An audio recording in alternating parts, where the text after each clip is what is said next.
жасайсыз қазір. Жақсылап қарап алыңыз, Google-ға кіресіз.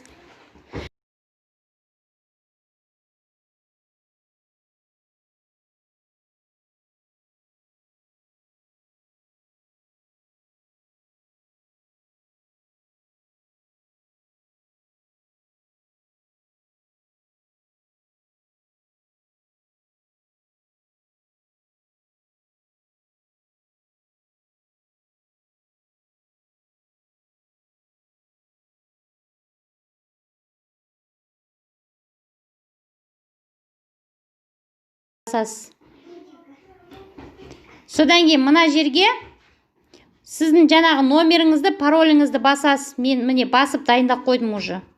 Вход дегенді басасыз.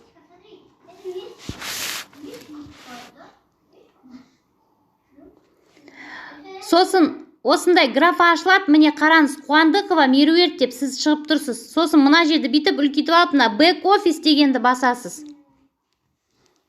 Содан кейін барып, мына жерде редактирование профиля деген жерді бүйтіп үлкейтіңіз. Міне оплатить за регистрацию дегенді басасыз.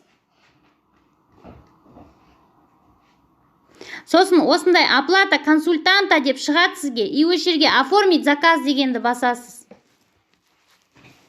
Сосын мына жерге имя карта деген жерге кімнің картасы арқылы төлейсіз, сол картаның имясын жазасыз, номер телефона, емайлды жазасыз, номер карты, картаның срок действиясын жазасыз, картаның артындағы 3 цифрлы кодты жазасыз, оплатить дегенді басасыз, болды, сосын оплатить етіп шығады сізден.